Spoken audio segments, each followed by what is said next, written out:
Hey guys, nakita ko lang tong video na to, no? This was shot mga 2 months ago. And I decided na i-share ko sa inyo. Papakita ko sa inyo kung bakit napakatalino nito si Logan. Paano ko masasabi na super dog talaga siya. Yan ang model natin ng SDN. Super Dog Nutrition Dog Food. The best dog food in the multiverse. Pakita ko sa inyo, kanina tinanggal ko yung lock. Papakita ko ngayon sa inyo kung bakit ko siya kailangan i-lock ng ganun. Merong kawit pa talaga dapat. So medyo mabagal tong video na to, mga 6 minutes, no?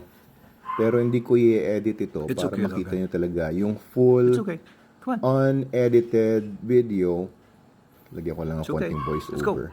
So dyan, hinikayat ko si Logan. In-encourage ko siya lumabas. Good. Kasi in the beginning, ayaw niya okay.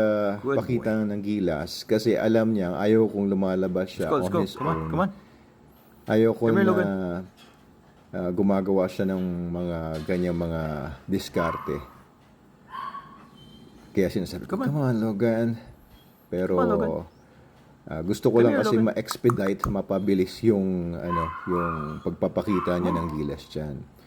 Pero in his mind na nakita ko, gusto niya pumunta kay Lagerta. Unang-una si Lagerta kasi nagsisimula mag-hit diyan.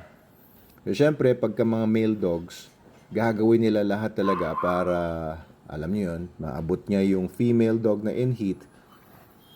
And ipapakita ko sa inyo ngayon kung paano gagawin ni Logan yan.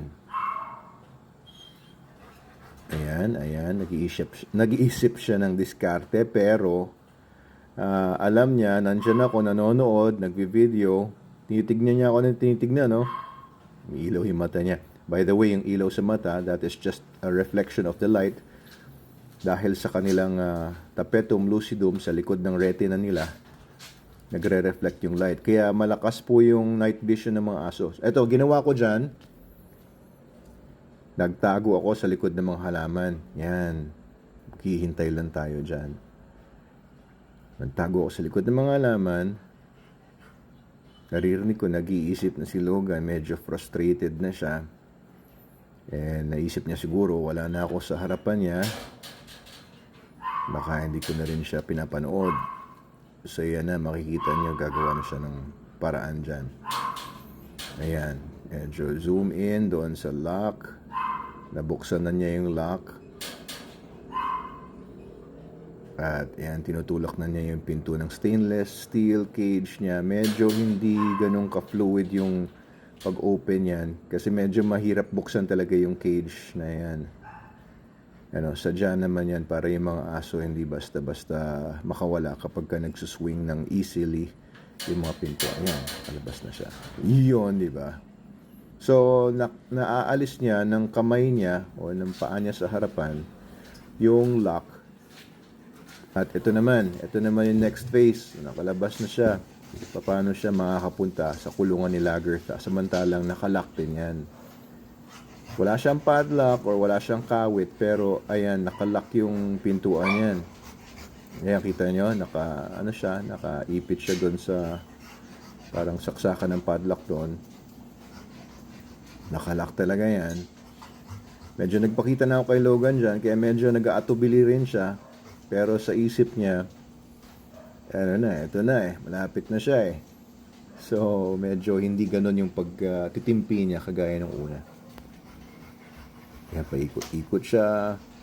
Iisip siya ng paraan na pasimple. Ayan, ayan. Gagamitin niya yung uso niya, gagamitin niya yung paa niya to open that lock. And alam na naman niya yan. Medyo nagpapasimple, nagpapakipot lang yan sa akin dahil alam niya na nanonood ako. Pero syempre yung hormones niya, yung raging testosterone sa katawan niya, mas mananaig yun. Dahil sa kagustuhan niya. Tingin sa akin, di ba?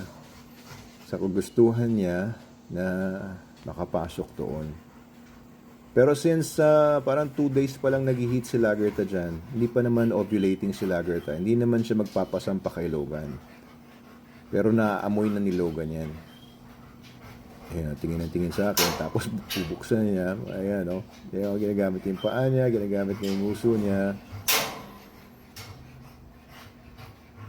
Ayan, pa-left, Logan, pa-left. Pero alam naman niya yan.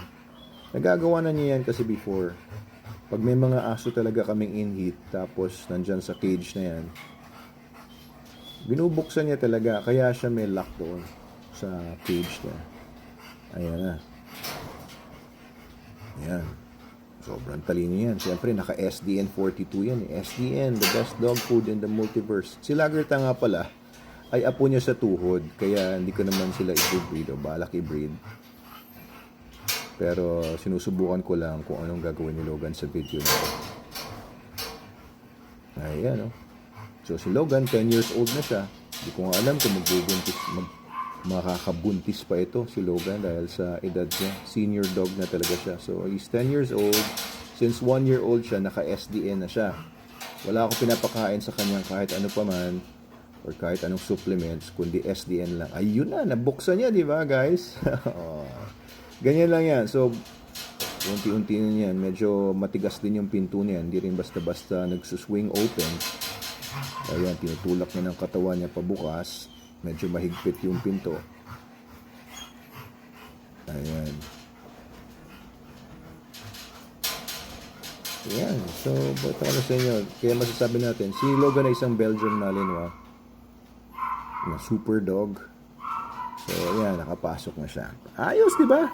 Congratulations, Logan. Pinapakita ko lang po sa inyo. Ayan, tatangkain na niyang sampahan yan. Pero, syempre, pag hindi pa ovulating yung aso, hindi pa siya magpapasampa. If you want to breed your dog and hindi pa siya magpasampa, ipa-vet ninyo to test the